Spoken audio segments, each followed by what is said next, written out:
자, 우리 한번 옆에 분들하고 인사하시겠습니다. 우리 가정에서 온라인으로 예배하는 성도님들도 우리 가족들과 함께 인사하겠습니다.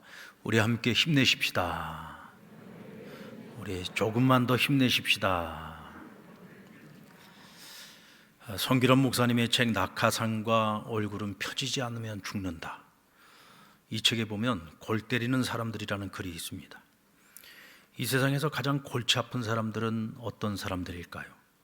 의학세를 새라고 우기는 사람, LA와 로스앤젤레스가 다르다고 우기는 사람, 컴퓨터 바이러스가 몸에도 전염된다고 우기는 사람, 지구가 네모나다고 우기고 토끼풀과 네이클로바가 다른 것이라고 우기는 사람, 사람은 언제나 변할 수 있다고 우기는 사람.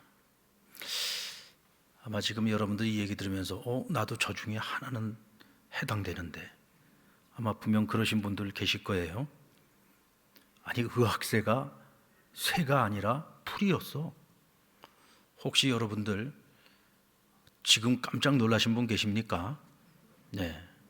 그렇다면 여러분들도 우기는 사람 중에 한 분이었습니다. 근데 사실 이건 괜찮아요. 왜냐하면 정말로 몰라서 우기는 거였다면 괜찮습니다. 그런데 이제 알았어요. 알았으면 받아들이고 수용해야 되는데, 알게 되었는데도 여전히 내가 지금껏 알아왔기 때문에 난 그렇게 알고 있었어. 아니, 의학새가 새지 어떻게 풀이야? 그리고 그것을 받아들이지 못하고 계속해서 우긴다면 그거는 병입니다. 그건 그냥 웃고 넘어갈 것이 아니라 그건 아주 심각한 병에 걸려져 있는 거죠. 내친길이라고 고집을 피웁니다. 안면물수하고 덤빕니다. 때와 장소, 시도 때도 가리지 않고 우겨댑니다. 우리는 이런 사람들 가리켜서 골치 아픈 사람이다. 뭐 그냥 하나 알고 모르는 문제가 아니라 그냥 우리 일상에 살아가는 삶의 자리에서 누구를 만나든지 사람들과 함께 어울려 살아가면서 이렇게 내가 알고 있는 것 틀린 건데도 우기면서 살아가는 사람들은 정말 골치 아픈 사람들이죠. 지금 주권 국가인 우크라이나를 침공한 러시아의 푸틴은 그야말로 지금 시대의 골칫거리 아닙니까? 전 세계가 지금 당신은 잘못된 길을 가고 있다, 빨리 멈추고 철군해라, 온 세계가 그에게 외치고 있는데 이 사람은 뭐라고 얘기합니까? 자기가 하는 일은 정당하다고 얘기해요. 이 모든 전쟁의 책임은 자신에게 있는 것이 아니라 우크라이나에게 있다고 지금 책임을 그들에게 전가시키고 있습니다. 자신이 잘못된 것을 지금 정말로 모르는 걸까요? 그걸 모른다면 말이 안 되죠. 그래도 한 나라의 지도자라는 사람이 왜 모르겠습니까? 뭔가 다른 꿍꿍이가 있어서 욕을 얻어먹으면서도 그 짓을 지금 저지르고 있는 거고요. 내가 잘못된 길을 가고 있지만 이미 내친 길이기 때문에 멈추지 못하고 있는 겁니다. 그러니까 남들이 어떻게 생각하든지 말든지 안면몰수하고 지금 덤비는 거죠. 참 심각한 겁니다. 정말 골치 아픈 사람인 거죠. 지금 이 골치 아픈 한 사람 때문에 우크라이나는 날벼락을 맞았고 러시아 국민들은 지금 경제 제재 때문에 아주 다들 굶어 죽을 판이고 전 세계가 함께 고통을 겪고 있지 않습니까? 예수님이 구속사역을 하시는 동안에도 주님을 가장 힘들게 했던, 그러니까 주님께서 보실 때 참 골치 아픈 사람들이 누구였냐면 바리새인들과 사두개인들이었어요. 그들은 누구보다도 성경을 잘 아는 사람들이고 율법에 대해서 능통한 사람들이었고 하나님의 선지자들의 예언을 바삭하게 알고 있는 사람들이었습니다. 당시 백성들에게는 믿고 따를 만한 스승들이었고 종교 지도자들이었죠. 하지만 유대 사회에서 가장 영향력이 컸던 이들의 교만과 편견과 정치적인 욕망이 하나님이 보내신 메시아를 십자가에 매달아 죽였습니다. 그리고 오늘날까지 유대인들로 하여금 하나님의 구원과 가장 거리가 먼 사람들이 되도록 만들었단 말이죠. 자, 오늘 본문에서 주님은 제자들에게 바리새인과 사두개인들의 누룩을 주의하라고 말씀하셨어요. 근데 제자들이 그 말씀을 듣고 대체 주님 말씀하시는 저 누룩이 무엇인가를 생각을 하다가 갑자기 떡 타령을 합니다. 7절 말씀을 보시면 제자들이 서로 논의하여 이르되 우리가 떡을 가져오지 아니하였도다 하거늘. 갑자기 주님께서는 누룩에 대해서 이야기를 하고 있는데 갑자기 자기들이 떡을 가지고 오지 않은 것, 떡을 챙기지 않은 일에 대해서 논의했다는 거예요. 그러니까 주님께서 그들을 보시고, 야, 너네들 참 믿음이 적구나. 어떻게 아직도 그것을 깨닫지 못하느냐 하고 그들을 책망하셨습니다. 오늘 이 제자들이 주님께 책망을 들을 만큼 갑작스럽게 떡 타령을 했던 이유는 뭘까요? 여기에 분명히 이유가 있겠죠. 사실은 오늘 이 사건이 있기 전에 두 가지 사건이 앞서 있었는데, 하나는 주님께서 칠병이어 기적으로 4,000명을 배불리 먹이고 7 광주리가 남는 기적을 베푸셨어요. 근데 제자들이 급히 길을 떠나오는 바람에 남아있는 광주리의 그 떡들을 챙기지를 못했던 겁니다. 그리고 두 번째 사건은 바리새인과 사두개인들이 주님을 시험하기 위해서 찾아와서 우리에게 하늘로부터 오는 표적을 보여달라고 합니다. 그러자 주님께서 그들을 향해서 악하고 음란한 세대라고 책망을 하시면서 내가 너희에게 보일 표적은 요나의 표적밖에 없다라고 말씀을 하셨어요. 결국은 이 두 가지 사건과 오늘 주님이 말씀하신 것이 연관되어져 있는데, 제자들은 오늘 바리새인과 사두개인들의 떡을 주의하라고 할 때 이 떡이, 아니 이 누룩이 자기들이 챙겨오지 않은 떡을 가지고서 주님이 지금 책망하는 것이라고 착각을 한 겁니다. 자, 우리가 오늘 이 사건 속에서 인지해야 되는 것이 뭐냐면, 사람들은요 무엇을 보고 들을 때 자기가 보고 싶은 것만 보려고 해요. 자기가 듣고 싶은 것만 들으려고 하는 겁니다. 그러니까 오늘 이 제자들도 주님께서 말씀하시는 것을 왜 오해를 하고 잘못 알아들었느냐, 이 사람들의 관심이 바리새인이나 사두개인들과 별로 다르지 않았다는 거죠. 그저 눈에 보이는 표적, 당장에 먹고 사는 문제, 이런 거에만 이 사람들의 그 모든 관심이 쏠려 있었어요. 자기들의 관심이 거기에 쏠려 있으니까 주님이 어떤 말씀을 하셔도 자기들의 관점, 자기들의 관심을 가지고서 그거를 들으려고 하는 겁니다. 오늘 여러분들이 지금 이 자리에 다 같이 앉아서 하나님 말씀을 듣고 계시지만, 똑같은 말씀을 들어도 어떤 분들은 받는 은혜가 달라요. 큰 은혜를 받는 사람이 있는가 하면 또 어떤 사람들은 전혀 은혜를 받지 못하는 경우도 있습니다. 왜 그러냐? 오늘 말씀이 내가 지금 평상시에 가지고 있는 관심과 전혀 상관없는 말씀을 들었을 때 나는 내가 듣고 싶은 말씀에만 귀를 기울이려고 하는데, 내가 원치 않는 말씀이니까 그것을 내가 마음으로 닫아버리는 거예요. 그러니까 내가 오늘 같이 예배를 드리고 어떤 사람은 은혜를 받는데 어떤 사람 나 오늘 전혀 은혜 못 받았다는 말을 하는 겁니다. 같은 은혜를 받아도 어떤 사람은 여기서 은혜를 받고 어떤 사람은 저기서 은혜를 받고, 똑같은 은혜를 받아도 어떤 사람은 깨달음이 또 다른 사람과 전혀 다른 깨달음을 얻을 수도 있는 거예요. 그거 왜 그러냐? 말씀을 듣고 보고 할 때 그 사람이 어떤 관심을 가지고 있느냐, 어디에 관점을 두고 있느냐에 따라서 보고 듣는 것이 달라진다는 거죠. 오늘 주님께서 제자들을 책망하신 이유도 딴 게 아니에요. 바로 여기 있는 겁니다. 그들이 무슨 동문서답했다고 주님께서 그렇게까지 꾸짖느냐, 그게 아니고 3년 동안이나 주님을 함께 동행하고 주님께 배웠는데도 불구하고 여전히 이들은 주님과 같이 길을 걸어가고 있으면서도 전혀 다른 데를 보고 있어요. 전혀 다른 길을 걷고 있는 거예요. 서로 마음이 다른 겁니다. 그러니까 주님께서 3년 동안 보고 배웠는데도 아직도 그것을 깨닫지 못하느냐고 그들을 책망하고 있는 거죠. 자, 그렇다면 오늘 주님께서 말씀하시는 바리새인과 사두개인들의 누룩은 대체 무슨 의미하는 걸까요? 12절 말씀 같이 한번 볼까요? 시작. 그제서야 제자들이 떡의 누룩이 아니요 바리새인과 사두개인들의 교훈을 삼가라고 말씀하신 줄을 깨달으니라. 제자들이 뒤늦게 깨달았어요. 주님께서 말씀하신 이 누룩이 무엇을 말하느냐? 바리새인과 사두개인들의 교훈이라는 겁니다. 누룩은 빵을 크게 부풀리는 효소입니다. 그러니까 이스라엘 사람들은 유월절 절기를 지키는데 유월절이 끝나는 때부터 무교절이 시작이 돼요. 이 무교절 기간 동안 그들은 누룩이 들어가지 않은 떡을 먹었습니다. 이 누룩이 가지고 있는 특징이 뭐냐면 본질을 가려요. 그리고 부풀리게 하는 성질을 가지고 있습니다. 그래서 유대인들이 누룩을 비유로 이야기할 때는 굉장히 부정적인 영향력에 대해서 말을 할 때 누룩을 사용하는 겁니다. 그래서 주님께서 이 절기를 지킬 때에도 누룩이 들어가지 않은 떡을 먹으라고 한 것은 너희가 하나님 앞에 감사와 헌신을 드릴 때에 너희에게 불순물이 들어가서 안 된다는 거예요. 너희들의 사적인 욕심, 사적인 욕망을 가지고서 하나님을 찾으면 안 된다는 겁니다. 우리가 하나님 앞에 나와서 예배를 드리는데 개인적인 욕망, 어떤 개인적인 자기 야망을 이루기 위해서 하나님 앞에 나와서 구하는 것들은 아무 의미가 없다는 것을 의미하고 있는 거죠. 그러므로 오늘 주님께서 보실 때에 바리새인과 사두개인들의 교훈이 마치 소경이 길을 인도하는 것처럼, 소경이 길을 인도하는 것처럼 이 사람들은 자신들만 어리석고 부패한 것이 아니라 백성들의 스승이었기 때문에 백성들마저도 어리석고 미련하게 만들고 자기들만 부패한 것이 아니라 백성들마저도 부패하게 만들었다는 겁니다. 영적인 눈을 가리워서 본질을 보지 못하고 진리를 보지 못하도록 만들었다는 거죠. 선한 영향력을 미쳐야 되는 사람들인데 부정적인 영향을 미치고 있는 거예요. 우리는 이런 사람들을 골치 아픈 사람들이라고 말하는 겁니다. 전혀 유익이 안 되는 거죠.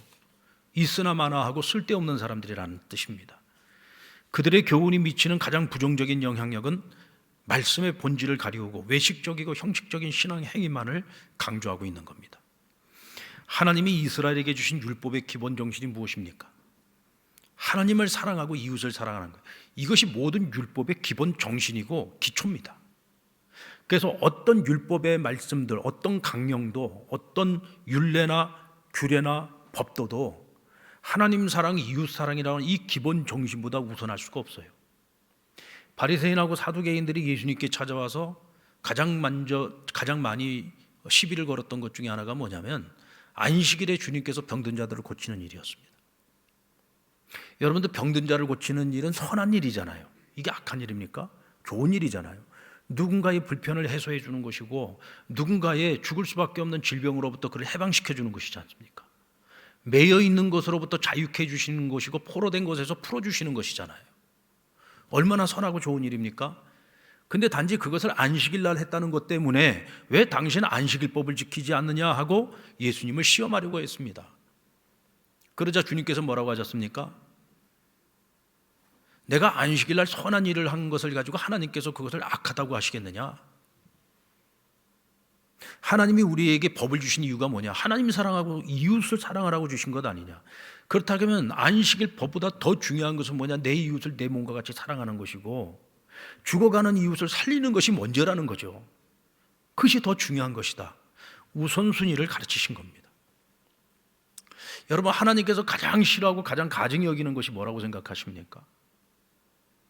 여러분들은 어떤 사람들이 가장 싫어요? 어떤 사람들이 가장 여러분들을 불편하게 합니까? 하나님이 가장 싫어하는 사람은요, 위선적인 사람입니다. 아닌데 척하면서 살아가는 거예요.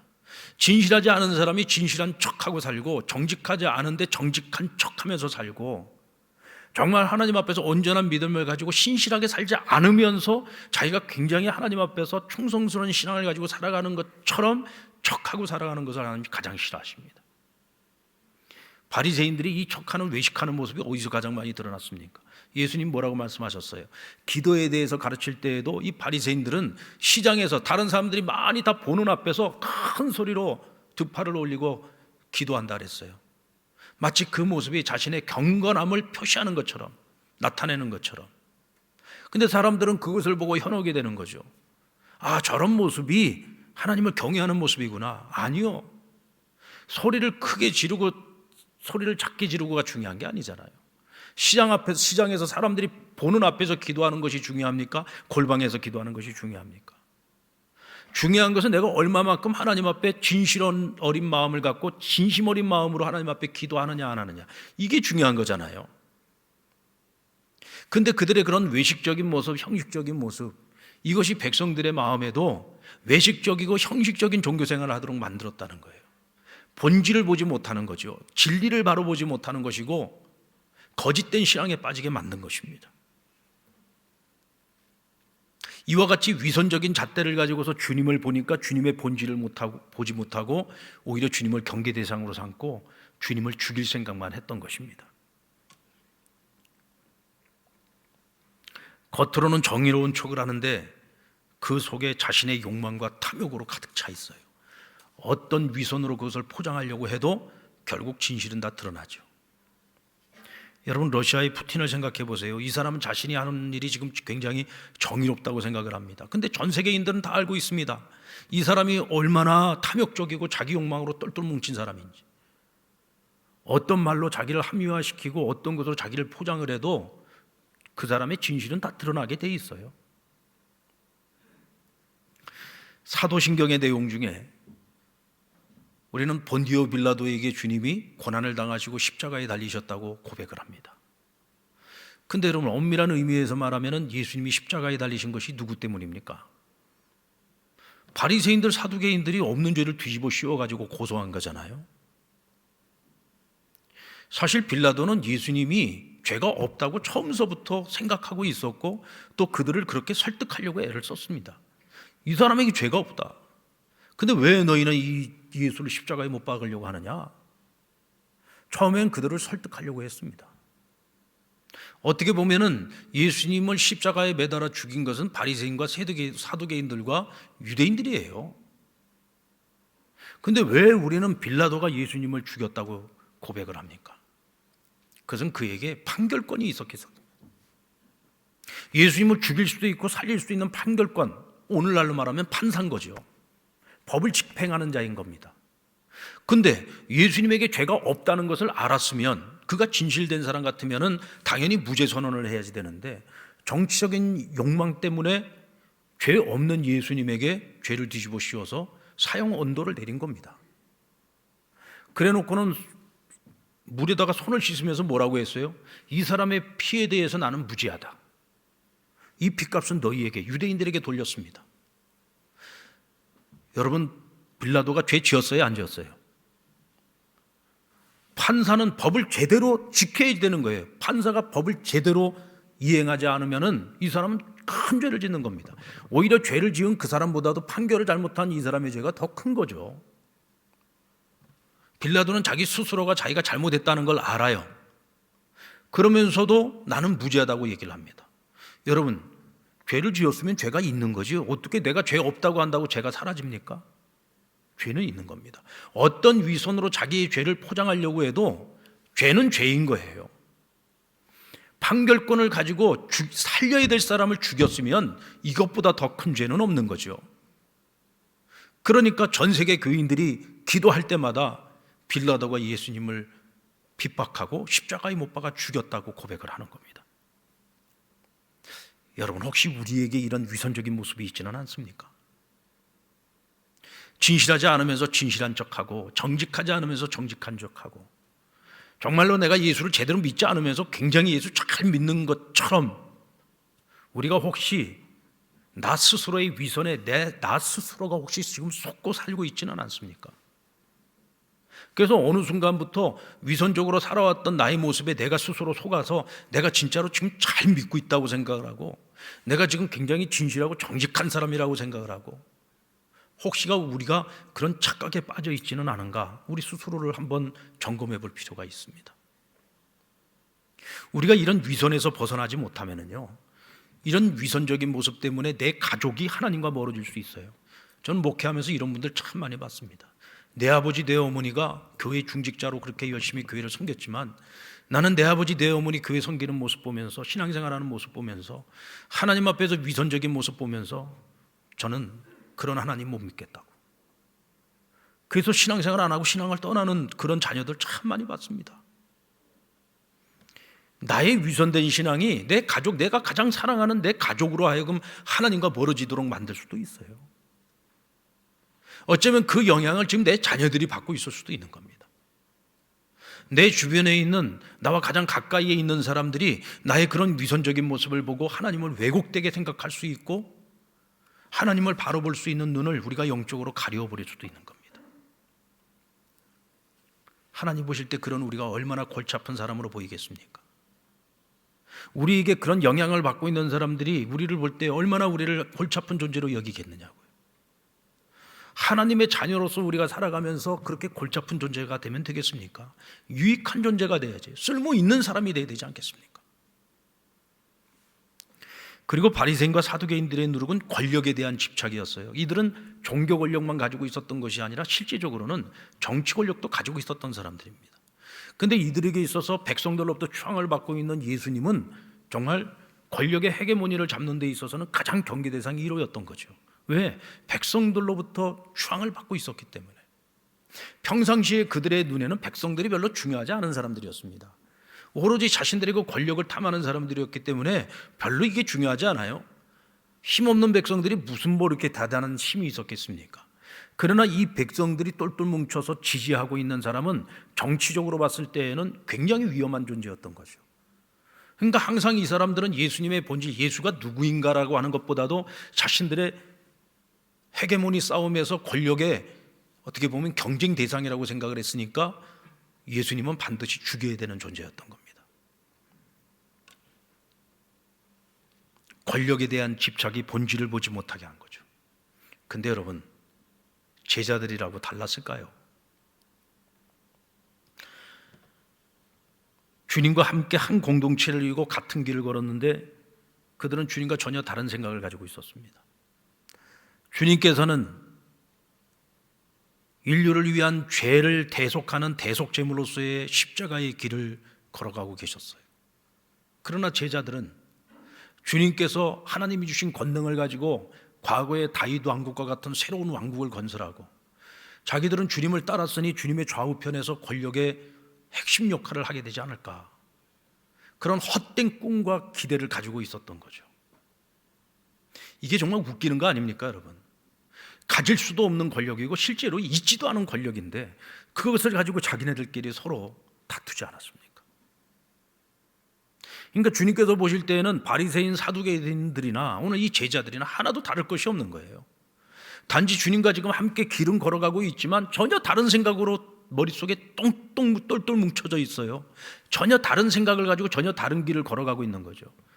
여러분, 길을 같이 걸어가고 있다고 해서 다 같은 길을 걷는 게 아닙니다. 주님과 같은 생각을 하고 그 길을 걸어야 같이 걷는 거지, 전혀 다른 생각을 가지고 같은 길을 걷는다고 해서 그건 한 길을 걷고 있는 게 아니에요. 사람이 무엇인가에 집착을 하고 있으면 다른 게 전혀 보이질 않습니다.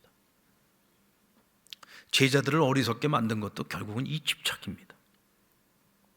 그러니까 예수님께서 바리새인과 사두개인들의 누룩을 주의하라는 것은 그들의 그 거짓되고 위선된 모습을 보면서 너희의 위선을 보라는 겁니다. 너희의 그 집착을 보라는 거죠.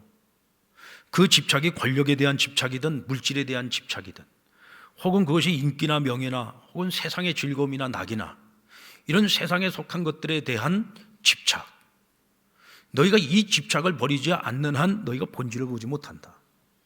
주님과 같은 길을 걷고 있어도 너희는 결코 주님과 같은 길을 걷고 있는 것이 아니라 전혀 다른 길을 걷고 있다는 거예요. 주님과 같은 길을 걸었는 줄 알았는데 전혀 다른 길이라고 한다면 세상에 그거보다 허무한 일이 어디 있겠습니까? 우리가 하나님 앞에 섰을 때에 주님께서 우리를 변호해 주셔야 되는데 주님 말씀하시기를 난 너 모르겠다. 아니 주님, 제가 평생을 주님과 함께 했는데 어떻게 왜 저를 모르십니까? 난 널 모르겠는데. 너는 나와 같은 길은 걸었는지 모르지만 넌 전혀 다른 생각만 갖고 살았잖아. 다른 것에 대한 집착을 갖고 살았잖아. 너가 이 땅을 살면서 하나님 나라를 생각해 본 적이 있어? 하나님의 영광을 생각해 본 적이 있냐? 너가 예배를 드려도 너의 헛된 욕망을 채우기 위해서 예배를 드렸지. 너가 기도를 해도 너 지금 당장 필요한 것들 먹고 사는 문제만 가지고 날마다 기도했지. 너가 정말 하나님 나라를 먼저 생각해 본 적이 있어? 주의 영광을 생각해 본 적이 있냐? 너에게 주어진 사명을 위해서 단 한순간이라도 제대로 살아본 적이 있어? 주님이 우리에게 생각하는 것, 우리가 생각하는 것이 전혀 다른 길을 걷고 있었다면 내가 그리스도인으로 살았다고 생각했고 나는 성도의 삶을 살았다고 생각했는데 주님이 나를 모르신다고 하실 수 있다는 거예요. 그러면 그보다 더 허무한 일이 어디 있겠습니까? 여러분, 우리 안에 아직도 버리지 못하고 내려놓지 못한 집착이 있다면 그걸 내려놔야 돼요. 그걸 내려놓지 못하고 그걸 버리지 못하는 한은 우리가 주님과 한 길을 걸어가기는 어렵습니다. 골치 아픈 사람들은 멀리 있는 사람만이 있는 것이 아닙니다. 가장 가까이 있는 사람일 경우가 더 많아요. 제자들을 보십시오. 주님과 가장 가까이 있었는데도 주님을 가장 힘들게 하는 사람들이었잖아요. 가르치는 자의 입장에서 여러분들 가장 힘든 게 뭔지 아십니까? 그렇게 열심히 가르친 3년 동안을 보여줬고 가르쳤고 수많은 기사와 표적을 통해서 예수님이 누구인지, 예수님이 어떤 일을 하시기 위해서 이 땅에 오셨는지, 거듭해서 3년을 그렇게 집중적으로 가르쳤는데도 불구하고 도무지 깨닫지를 못합니다. 알아먹지를 못해요. 그것처럼 괴로운 일이 어디 있겠습니까? 어떻게 보면 바리새인이나 사두개인들보다도 예수님을 더 힘들게 하는 사람들은 제자들이었어요. 생각이 딴 데가 있으니까 결국은 결정적인 순간에 예수님 버리고 다 도망치지 않았습니까? 뭐 우리라고 뭐 특별히 다르겠습니까? 오늘 이 제자들은 그렇게 많은 표적을 보았으면서도 떡이 없다는 것 때문에 지금 자기들끼리 논쟁이 일어났습니다. 너 왜 떡 안 챙겼냐? 왜 너는 떡 안 챙겼냐?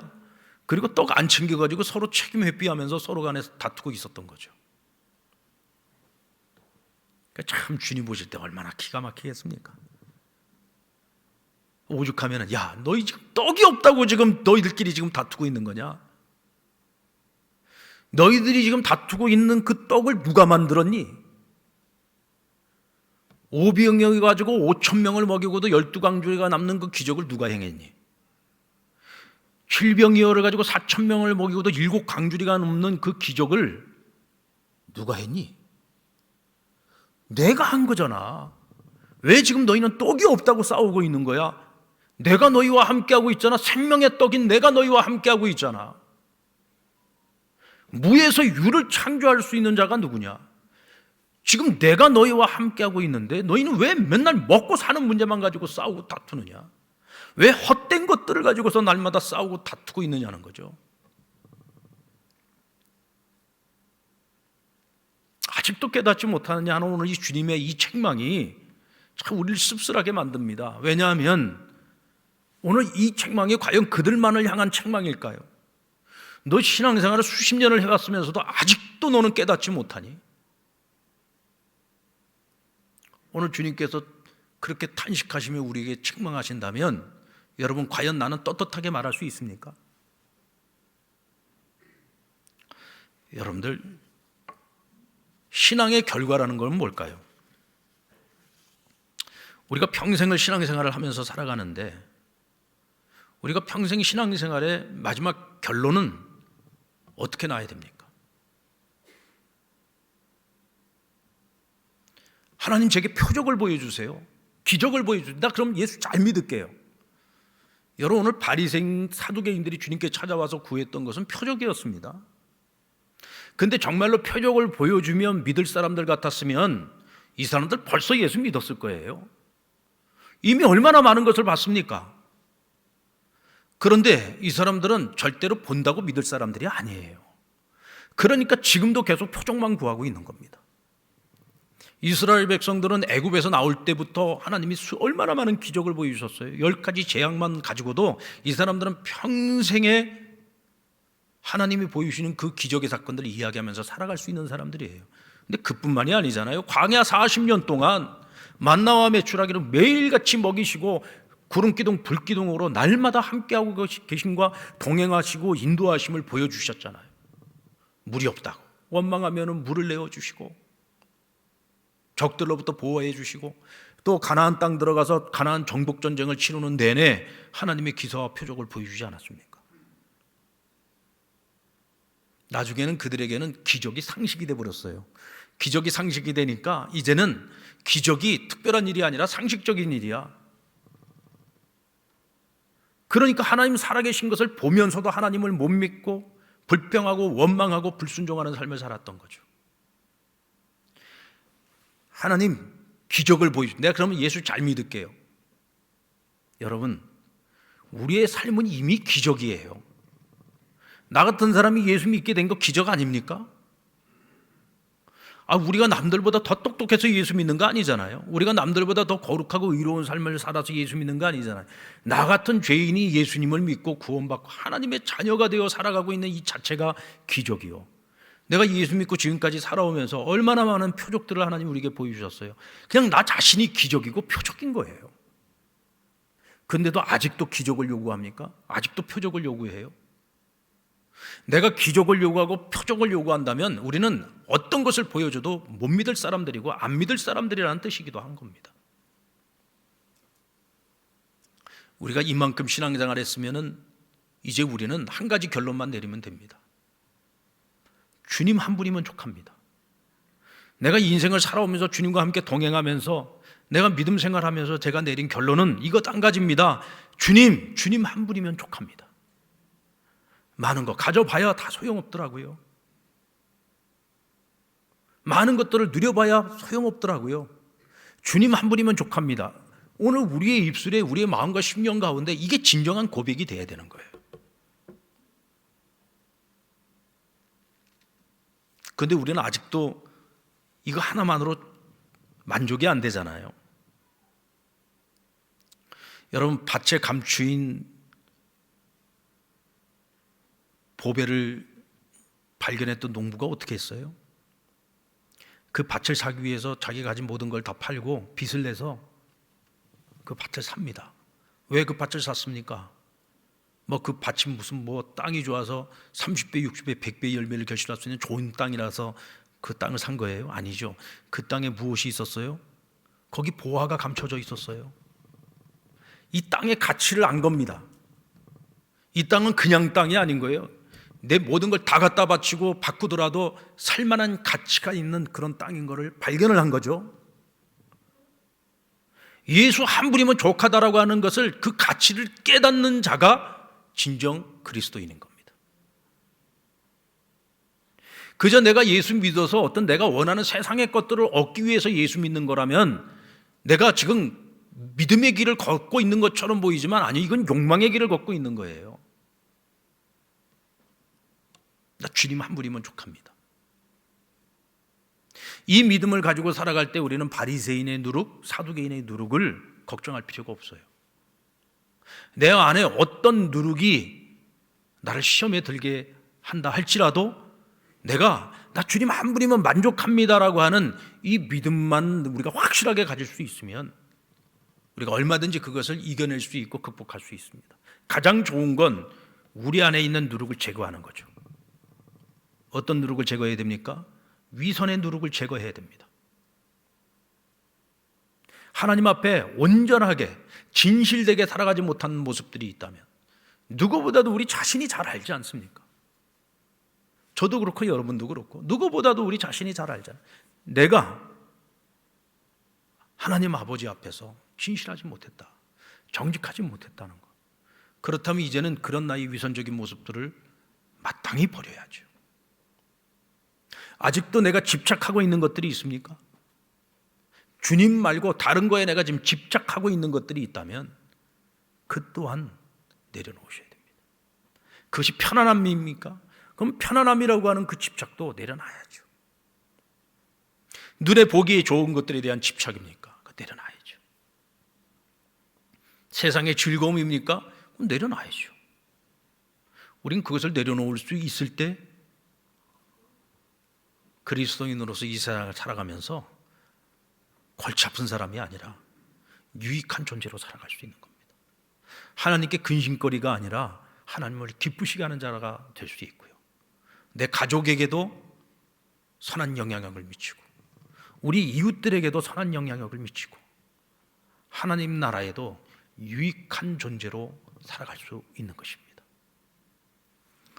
여러분들, 우리 한번 옆에 분에게 이렇게 한번 서로 권면합시다. 골치 아픈 사람 되지 마십시다. 유익한 사람이 되십시다. 여러분, 오늘 집에 가셔서 내가 버려야 될 누룩이 무엇인지 한번 잘 생각해 보시고 결단하고 이제 시작해 볼 수 있는 저와 여러분 되기를 주의 이름으로 축원합니다.